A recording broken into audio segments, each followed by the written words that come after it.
So today's video is going to explain how you can potentially get yourself a free house in 6 to 12 months using the BRRRR strategy or the BRRRR strategy. Or for those of you who love acronyms, the BRRRR strategy. Nonetheless, they all do the same, and I'm about to explain that to you now.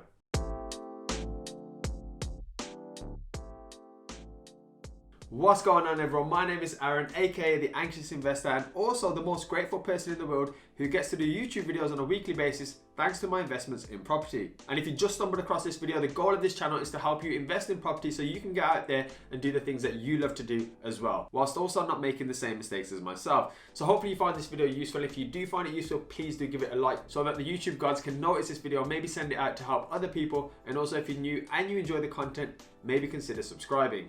And of course, as always, I'm going to timestamp everything at the bottom just to make your life a little bit easier. So the first question is it a BRRRR model or the BRRR, or is it what I've put in the title, the BRRR model?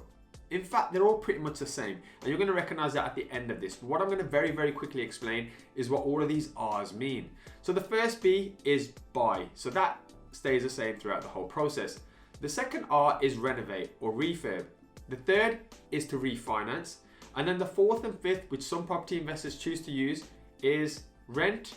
And then the final one, repeat. So hopefully that makes a bit of sense. They're not different strategies, they're pretty much the same strategy, depending on how far you want to take your property journey. So what I'm going to actually do for this video is run through a simplistic way of understanding how this model works, to hopefully for yourselves go out there and get yourself a great property. Now, of course, I will quickly say this isn't clickbait and this isn't something that is impossible. It's something that I've done in the past and it's something that you can definitely do. But you need money, whether that's your own money, whether that's your friends, your family, or an investor's money. Capital is required. I'm going to completely ignore 100% bridges for the sole purposes of this video, as I think that is a little bit more advanced. So hopefully you enjoy this. Let's get going. Okay, so we're going to start with the buy, refurb, and refinance. We're going to leave all the other R's out of this because obviously that is something that you can either choose to do at the end of it, or you can literally stop at the third R. So the important thing when we first begin with this is we either need to find something undervalued, i.e. below market value, or we need to find something that we can potentially add value to. These are really, really important things. And the second one is often overlooked. Now, this is my brilliant drawing of a house. So effectively, this is an undervalued property, i.e. it's listed for a lot less, or it needs some renovation. And the second is one that actually we can potentially add value to, as you can see by this blue marking. Both very important. But for the sake of this example, what we're going to use is the undervalued part. This is more for beginners, as adding value through extensions and loft conversions, etc. requires a little bit more skill. Okay, so we've got the undervalued property here. Now the first thing we need to know is the end value. So we always start with the end in mind. Now let's just say, for argument's sake, it's £150,000. However, we found this either through off markets or via an estate agent listed at £100,000. Fantastic. This is the kind of stuff we need.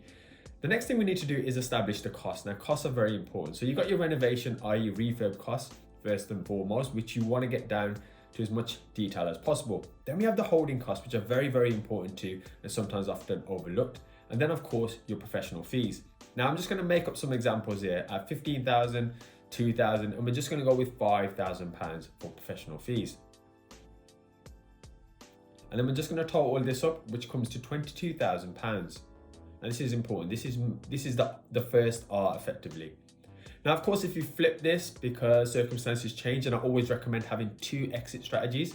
Effectively, you have the done up price, 150,000, minus your £100,000 for your purchase price, and then minus the renovation costs. And you're roughly looking at 28,000. Now, obviously there's stamp and all the extra fees, but I don't know your circumstances, so I'm keeping everything slightly generic. Then we look at lenders, i.e. the refinance, the third R. So effectively we go to a bank. I couldn't draw a bank, so I just put some dollar signs and pound signs there.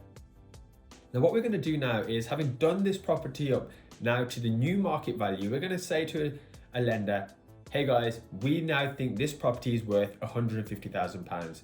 We brought it undervalued, it needed a lot of work, we've now spent money on that. So could you give us a 75% loan to value buy-to-let mortgage? And effectively what we'll get from this is a mortgage of £112,500, and the equity we will leave in is £37,500.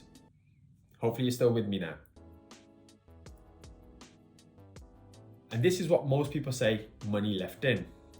Now moving on to the next bit, what we're going to do is, and this is just something I think we should all get used to doing, is looking at the total money we put in and the total money out. So total money in is the purchase price plus the cost, 122,000. Now the total money we got out is that mortgage who is now coming in and giving you a loan, i.e. the 112,000. So effectively we have £9,500 left in, but we have an asset worth £150,000.